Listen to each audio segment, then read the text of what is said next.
اعوذ باللہ من الشیطان الرجیم بسم اللہ الرحمن الرحیم۔ اب وہ ایک نقشہ کھینچ رہے ہیں کہ اللہ کے عباد الرحمن، اللہ کے بندے، خاص اللہ کے بندے، اللہ کے چہیتے بندے، اللہ کے محبوب بندے کیسے ہوتے ہیں۔ اس کو پڑھیے اسی طریقے سے کہ دل میں ارادہ رکھیے، کم سے کم امنگ اور آرزو تو ہو کہ ہم بھی اللہ تعالی ہمیں توفیق دے کہ ہم ایسے ہی بننے کی کوشش کریں۔ وعباد الرحمن الذین یمشون علی الارض ہونا، اللہ کے بندے وہ ہیں جو زمین پر چلتے ہیں تو آہستگی اور نرمی کے ساتھ، قدم مار کر نہیں چلتے، اکڑ کر نہیں چلتے، بلکہ یہ کہ معلوم ہوتا ہے فروتنی کے ساتھ چل رہے ہیں، اور یہ اپنے آپ کو آقا نہیں سمجھتے، مالک نہیں سمجھتے، بلکہ غلام سمجھتے ہیں۔ اللہ کے غلام ہیں، عباد الرحمن ہیں، اللہ کے بندے ہیں، تو غلاموں کی طرح چلتے ہیں، وہ اکڑ کر نہیں چلتے۔ وَإِذَا خَاطَبَهُمُ الْجَاهِلُونَ قَالُوا سَلَامًا، ایک ان کا وصف یہ ہے کہ جب جاہل لوگ، اجڑ لوگ، مشتعل مزاج لوگ خام خواہ ان سے الجھنا چاہیں، بحث و مباحثے میں انہیں جو ہے وہ خام خواہ الجھانا چاہیں تو وہ کہتے ہیں سلام، وہ الجھتے نہیں ہیں، بحث و تمہیز کے اندر نہیں۔ جب وہ دیکھتے ہیں کہ ایک شخص بحث پر اتر آیا ہے، وہ اب بات سمجھنا نہیں چاہتا، اس کے اوپر ضد جو ہے وہ مسلط ہو چکی ہے، تو اب خام خواہ اس کے ساتھ وہ الجھے رہنا، جس کو ہم کہتے ہیں ہمارے ہاں وہ پنجاب میں یہ سینگ پھنسا کر آدمی جو ہے وہ اپنا وقت ضائع کرے، اس کا بھی وقت ضائع کرے، کوئی فائدہ نہیں۔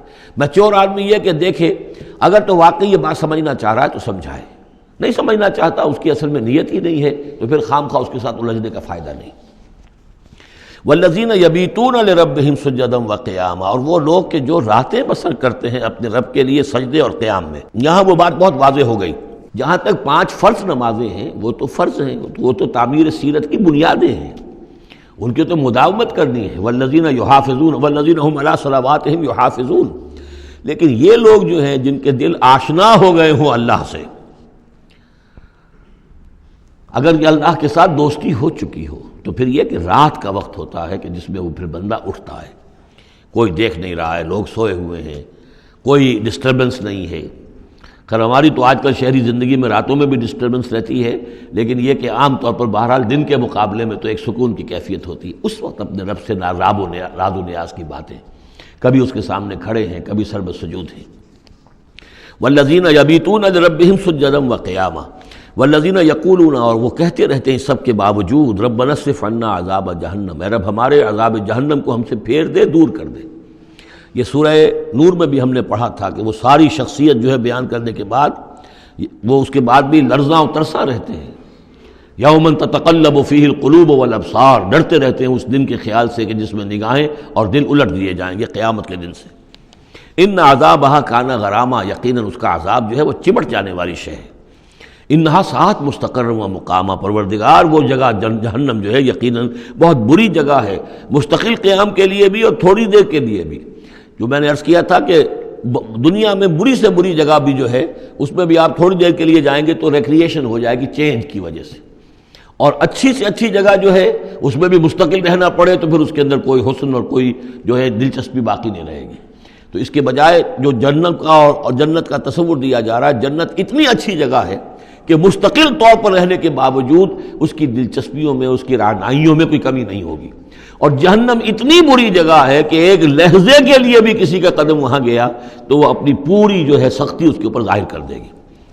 والذین اذا انفقوا لم یسرفوا ولم یقتروا وکان بین ذلک قواما، اور وہ لوگ کہ جو خرچ کرتے ہیں تو نہ تو وہ اسراف کرتے ہیں اور نہ ہی بخل سے کام لیتے ہیں، بلکہ اس کے بین اعتدال جو ہے واقعہ یہ ہے کہ دنیا کا مشکل ترین کام ہے، توازن اور اعتدال۔ ظاہر بات ہے یہ لوگ جو میچور ہیں، سمجھدار ہیں، اب ان کے ہاں یہ ہوگا کہ ان کے اس خرچ کرنے کے معاملے میں بھی اعتدال ہوگا۔ والذین لا یدعون مع اللہ الہا آخر، 3 کبیرہ گناہ وہ ہیں جیسا کہ ہم نے پڑھا ہے سورہ نساء میں بھی، ان تجتنبوا کبائر ما تنہون عنہ، تو بڑے بڑے گناہ وہ کون سے ہیں کہ جن سے اگر تم باز رہو تو باقی چھوٹے گناہ تو اللہ تعالیٰ جو ہے وہ معاف بھی کرتا رہے گا۔ اور ان میں سے سب سے بڑا تو 2 مرتبہ فرمایا شرک، اور شرک کے بعد پھر قتل ناحق اور پھر زنا، یہ 3 ہیں۔ قتل ناحق سے بھی در حقیقت تمدن کی جڑ کٹ جاتی ہے، اور زنا سے تمدن جو ہے وہ سڈاس بن جاتا ہے، پھر اس کے اندر گندگی ہو جاتی ہے۔ تو اس حوالے سے یہ 3 چیزیں یہاں بیان کی جا رہی ہیں۔ والذین لا یدعون مع اللہ الہا آخر، وہ لوگ کہ جو نہیں پکارتے اللہ کے ساتھ کسی اور معبود کو۔ ولا یقتلون النفس التي حرم اللہ الا بالحق، نہ ہی قتل کرتے ہیں کسی جان کو جس کو کہ اللہ نے محترم ٹھہرایا ہے مگر حق کے ساتھ۔ قتل کے بدلے قتل والا معاملہ ہے، یا مرتد کا قتل ہے، یا زانی شادی شدہ کا رجم ہے، جو بھی ہے. ولا یزنون، نہ وہ زنا کرتے ہیں. ومن یفعل ذلک یلقی اثاما، اور جو کوئی بھی یہ کام کرے گا وہ اس کی پاداش کو پکڑ کر اس کو جو ہے اس حاصل کر کے رہے گا، یعنی لازماً اس کی سزا اس کو مل کر رہے گی. یلقی اثاما یضاعف لہ العذاب یوم القیامہ، قیامت کے دن اس کا عذاب دگنا کر دیا جائے گا. یہ آیت اس اعتبار سے بہت اہم ہے کہ منکرین حدیث نے بہت شور مچایا ہوا ہے کہ قرآن مجید میں کہیں عذاب قبر کا کوئی تذکرہ نہیں ہے، صراحتاً واقعتاً نہیں ہے، احادیث میں بہت تفصیل ہے، لیکن یہ کہ یہ مقام ایسا ہے کہ جس سے ثابت ہوتا ہے کہ قیامت کے دن سے پہلے بھی عذاب ہے. یضاعف لہ العذاب یوم القیامہ، دگنا کیا جائے گا ان کے لیے عذاب قیامت کے دن. اس کا مطلب ہے کہ عالم برزخ میں بھی ان کے لیے عذاب ہے. اور جو فرمایا گیا ہے کہ یہ جو قبر کا گڑھا ہے یا یہ جہنم کے گڑھوں میں سے ایک گڑھا ہے، اور یا جنت کے باغیچوں میں سے ایک باغیچہ ہے، اور یا تو وہاں ایک کھڑکی کھول دی جاتی ہے جنت کی جہاں سے ٹھنڈی ہوائیں اور خوشبوئیں آتی رہتی ہیں، اور یا یہ کہ کھڑکی کھول دی جاتی ہے جہنم کی طرف جس سے آگ کی لپٹ اور گرمی جو ہے اور لو جو ہے وہ آتی رہتی ہے. یضاعف لہ العذاب یوم القیامہ، قیامت کے دن اس کے لیے عذاب دگنا کر دیا جائے گا. ویخلد فیہ مہانا، اور پھر وہ رہے گا اس عذاب میں ہمیشہ ہمیشہ. الا من تاب، استثناء ہے، استثناء یہ ہے من تابہ، جو جس نے توبہ کر لی دنیا ہی کے اندر موت کے آنے سے پہلے ما لم یغرغر. الا من تاب و آمن، اور ایمان لایا. گویا کہ جو شخص اس قسم کے گناہوں میں مبتلا ہوتا ہے چاہے وہ قانوناً کافر نہ ہو، حقیقتاً وہ کافر ہو جاتا ہے، ایمان اس کے دل سے نکل جاتا ہے. لہذا توبہ گویا کہ اثر نو ایمان لانے کے مترادف ہے. الا من تاب و آمن وعمل عملا صالحا، اور وہ پھر عمل کرے نیک. فاولئک یبدل اللہ سیئاتہم حسنات، تو ایسے لوگوں کی برائیوں کو اللہ تعالیٰ نیکیوں سے بدل دیتا ہے. اس کے دونوں معنی ہے کہ توبہ کے نتیجے میں ایک تو نامہ اعمال میں جو اندراج ہوا تھا برائی کا وہ صاف ہو جائے گا اور اس کی جگہ نیکی کا اندراج ہو جائے گا. اور یہ معنی بھی ہے کہ زندگی میں اس دنیا میں توبہ کے نتیجے میں اخلاق جو ہے وہ پاک صاف ہو جاتے ہیں، دامن اخلاق کے دھبے دھل جاتے ہیں، اور انسان کا جو دامن کردار ہے پھر صاف شفاف ہو جاتا ہے.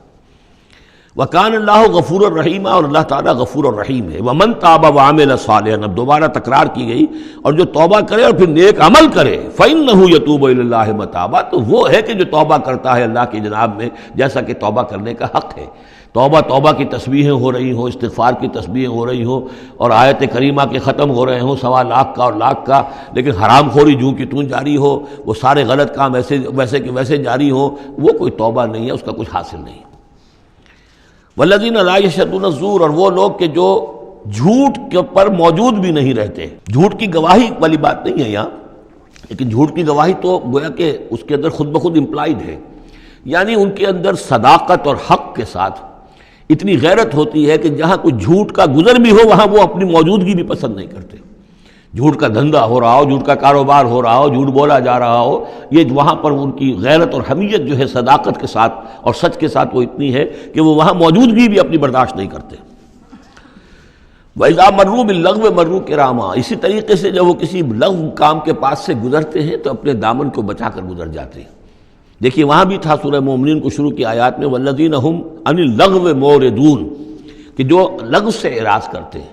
اور یہاں یہ کہ اس کے پاس سے اگر گزر ہو بھی جائے اتفاقاً، خود تو قصد کرنا جو ہے بہت دور کی بات ہے، اس کا کوئی امکان ہی نہیں، اتفاقاً آپ راستہ چل رہے ہیں اور دیکھ رہے ہیں کوئی مداری کا تماشا ہو رہا ہے، آپ کا کوئی ارادہ نہیں تھا، لیکن وہاں رکیے بھی نہیں، وہاں سے جو ہے اپنے دامن کو بچاتے ہوئے نکل جائیے. والذین اذا ذکروا بآیات ربہم، اور وہ لوگ کہ جن کو جب ان کے رب کے آیات کے ذریعے سے نصیحت کی جاتی ہے، سمجھایا جاتا ہے، لم یخروا علیہا صما وعمیانا، تو نہیں گر پڑتے اس پر بہرے اور اندھے ہو کر. اس کے بھی دونوں معنی ہیں. ایک تو یہ کہ مخالفت پر اندھے بہرے ہو کر کمر کس لینا جیسے کہ قریش کر رہے تھے، تو گویا کہ تعریض ہے، ان پر ایک طنزیہ انداز ہے یہ کہ یہ لوگ جس طریقے سے کر رہے ہیں وہ معاملہ اللہ کے بندوں کا نہیں ہوتا. لیکن یہ دوسری طرح یہ بات بھی ہے کہ آیات قرآنیہ کو بھی اندھے بہرے ہو کر تو نہیں پڑھنا ہے اور سننا ہے، بلکہ غور کرنا ہے. افلا یتدبرون القرآن ام علی قلوب اقفالها، تو کیا یہ قرآن کی آیت پر تدبر نہیں کرتے؟ وَتَدَبَّرُوا فِيهِ لَعَلَّكُمْ تُفْلِحُونَ، تدبر کرو تاکہ تم سمجھو. تو اس طریقے سے محض جو ہے وہ قرآن مجید کو بھی اندھے بہرے ہو کر جو ماننا جو ہے اس سے بھی بہرحال عباد الرحمن جن کی یہاں تعریف کی جا رہی ہے ان کے مقام سے وہ جو مقام ہے ان کے مرتبے سے فروتر ہے. والذین یقولون ربنا ھب لنا من ازواجنا وذریاتنا قرۃ اعین، اور وہ لوگ جو کہتے ہیں کہ اے رب ہمیں اپنی بیویوں اور ہماری اولاد کی طرف سے آنکھوں کی ٹھنڈک عطا فرما، یعنی یہ کہ جس راستے پر ہم چل رہے ہیں ہماری اولاد ہمارے گھر والے بھی اسی راستے پر چلیں تاکہ ہماری آنکھیں ٹھنڈی ہوں۔ ایسا نہ ہو کہ میں تو اللہ کے دین کے راستے کی طرف چلنے کی کوشش کر رہا ہوں اور اولاد کسی اور طرف کو دور لگا رہی ہے، تو ایک کشاکش ہے۔ پھر یہ جو صورتحال جو ہے فرکشن گھر کے اندر پیدا ہوتی ہے، تو اللہ تو ہمیں ہمارے گھر والوں سے آنکھوں کی ٹھنڈک عطا فرما، اور آنکھوں کی ٹھنڈک ظاہر بات ہے عباد الرحمن کی کن چیزوں میں ہوگی کہ وہ بھی اللہ کے بندے بنے، اللہ کی بندگی کے راستے کو اختیار کریں۔ وَاجْعَلْنَا لِلْمُتَّقِينَ إِمَامًا، اور ہمیں متقیوں کا امام بنا۔ اس کا یہ مطلب نہیں ہے کہ امامت کی طلب ہے، بلکہ یہ کہ ہم خود امام ہیں۔ ایک شخص اپنے گھر کا سربراہ ہے، امام ہے، تو اے اللہ جن کے ہم امام ہیں انہیں متقی بنا دے، اس لیے کہ ظاہر بات ہے کہ میدان حشر میں جب ہم چلیں گے تو ایک شخص کے پیچھے اس کی اولاد چلی آ رہی ہے، اور معلوم ہو کہ وہ تو جہنمی ہیں جو چلے آ رہے ہیں، یہ خود تو بہرحال ایک نیک آدمی تھا، نہیں، ہمارے پیچھے جو ہماری نسلیں آئیں اے اللہ انہیں بھی متقی بنا، جن کے ہم امام ہیں، جو ہمارے پیچھے ہیں، جن کے کہ ہم دنیا میں جیسے کہ فرمایا ہے ایک حدیث میں بھی آتا ہے کلکم راعٍ وکلکم مسئول عن رعیتہ، تم میں سے ہر شخص کی حیثیت ایک چرواہے کی ہے، اور اللہ نے کچھ نہ کچھ مخلوق جو ہے اپنی اس کے چرواہے کے حوالے کی ہے۔ تمہاری اولاد ہے، تمہاری بیوی ہے، یہ گھر کنبہ ہے، یہ تمہارا جو ہے یہ گویا کہ تمہارے متبعین ہیں، تمہارے فالوورز ہیں، تو اللہ ہمارے فالوورز کو متقی بنا دے، اور ہماری جو امامت ہے وہ متقیوں کی امامت ہو۔ اولئک یجزون الغرفۃ بما صبروا، یہ وہ لوگ ہیں کہ جن کو بالا خانے ملیں گے ان کے صبر کی جزا میں، انہوں نے صبر کیا۔ ظاہر بات ہے کہ اللہ دنیا میں بے شمار مواقع آتے ہیں حرام خوری کے، ایک بندہ مومن بچتا ہے، بہت سے مواقع پر اللہ تعالیٰ موقع دے کر آزما لیتا ہے کہ ذرا سی بھی اس کے اندر کمی ہو تو پھر یہ نکل جائے کسی غلط راستے کی طرف۔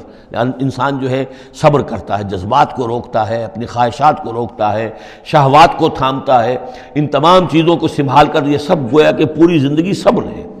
تو بما صبروا اولئک یجزون الغرفۃ بما صبروا، یہ وہ لوگ ہوں گے کہ جنہیں بدلے میں ملیں گے بالا خانے جنت کے ان کے صبر کے عوض۔